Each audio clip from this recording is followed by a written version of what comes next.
Hi, everyone. Welcome back. So, I took a little break last week. Not sure if anybody missed, but today I want to start off with asking you a question. Have you ever had blood work done and your doctor may have looked at it and said, everything looks normal, but you went home thinking, somehow I just don't feel normal? If that's happened to you, you're definitely not alone. And every single week, I review blood work for clients and I see the same patterns over and over again. Now, I want to be very clear. One lab marker doesn't diagnose anything. Blood work is literally like putting together a puzzle. So no single piece is going to give you the whole picture. We tend to look at your symptoms, your history, and how different markers fit together. So today, I'm sharing the 10 patterns that I see most often and what they might be trying to tell us. So, as we go through these, let me know in the comments if any of these sound familiar. So, the very first one is low protein. This is probably the most common one that I see. So, most people think they're eating enough protein because they may have some chicken at dinner or a little peanut butter on toast for breakfast. But when I really dig into what they're eating, they're often getting far less protein than what their body needs. Now, why does this matter? Protein isn't just about muscles. It's literally what your body uses to build hormones, enzymes, antibodies, skin, hair, nails, collagen, and even the framework of your bones. So when I see low total protein or albumin, I start asking, are you eating enough protein? Can you digest it? Do you have enough stomach acid? Are you actually absorbing it? So, some symptoms that you might have if your protein is low might include hair loss, weak nails, slow healing, muscle loss, fatigue, difficulty maintaining muscle mass. Those are just some common ones. So, one of the biggest changes many of my clients make is literally just simply increasing their protein intake. Now, the second marker that I see that's very common that a lot of people end up having is high triglycerides. So this one surprises people. Most people assume triglycerides go up because they're eating too much fat. And actually, I usually think about sugar and refined carbohydrates first, not dietary fats. Your liver can convert excess sugar into triglycerides. So if I see elevated triglycerides, I'm asking, how's your blood sugar? How many processed foods are you eating? Are you moving your body? Do we need to check fasting insulin? This is often one of the earliest clues that metabolism needs some support is triglycerides. And the third one is low HDL. So I call HDL the good cholesterol, but I also like to think of it as your cleanup crew. So HDL helps carry cholesterol away from your arteries. So when HDL is low, I often think, how active is this person? Are they strength training? Are they eating enough healthy fats? Could insulin resistance be part of the picture? So the great thing is that HDL often improves with resistance exercise, healthy fats, better sleep, and improving metabolic health.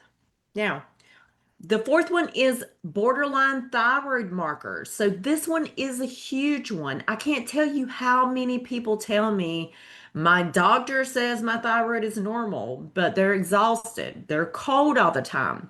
Their hair's falling out. They're constipated. They can't lose weight. The thyroid is like the thermostat for the body. It helps regulate metabolism, energy, body temperature, digestion, and so much more. That's why I don't stop at one thyroid marker. I like to look at the full picture when it's available. Now, the fifth thing is low ferritin, and this one has actually been coming up more and more lately. Ferritin is literally your iron savings account. So you can have normal hemoglobin and still have low iron stores. And when ferritin is low, people often tell me, I just need coffee to function, or I'm losing hair, or I feel exhausted by the afternoon, or I have restless legs. iron is essential for carrying oxygen throughout the body. So if your reserves are running low, then every system in the body is going to feel the effects. Now, the sixth marker is low alkaline phosphatase.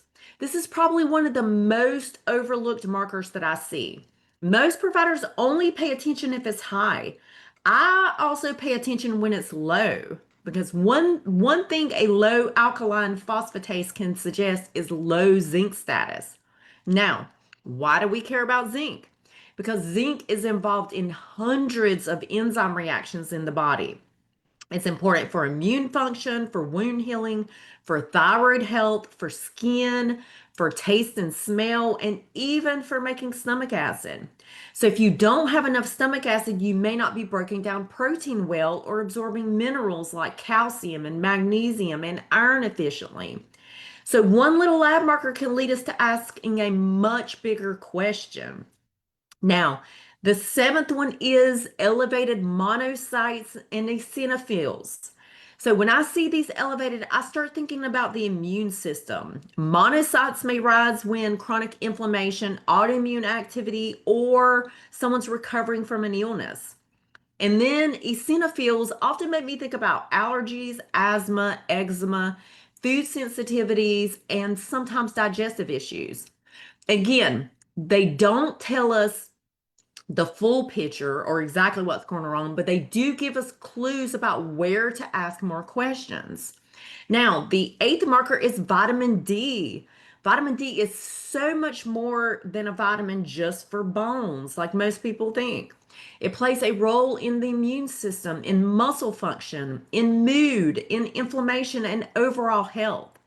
So many people assume that because they spend time outside, their vitamin D must be fine, but that is not always the case. It is actually one of my favorite markers to monitor because it's something that we can often improve with the right approach. Now, number nine is blood sugar. So I don't wait until someone is diabetic to pay attention to blood sugar.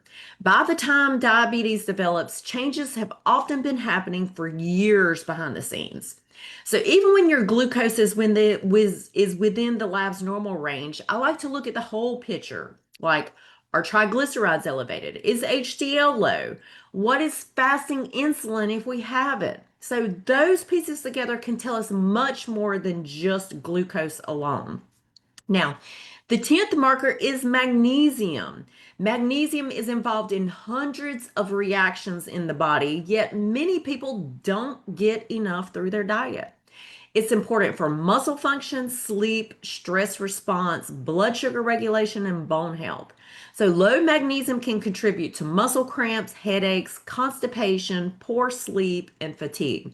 So, this is another reason why nutrition matters just as much as the numbers on the lab report. So, okay, so if you remember one thing from today's live, let it be this. Your blood work is more than just a list of numbers. It's your body's way of communicating with you. So a slightly low protein level may be telling us you need more building blocks. A thyroid marker may explain why you're cold and exhausted. A ferritin level may explain why your hair is thinning.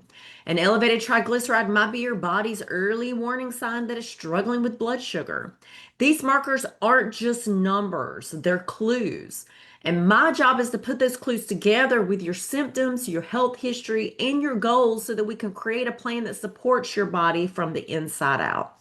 So if today's live was helpful, comment labs below and let me know which marker you'd like to do a deeper dive for me to do a deeper dive on in a future video. And if you've ever been told everything looks normal, but you still don't feel like yourself, know that you are not alone. Sometimes answers aren't found in one single lab value. They're found by looking at the whole picture. So thanks so much for joining me today, and I will see you next week.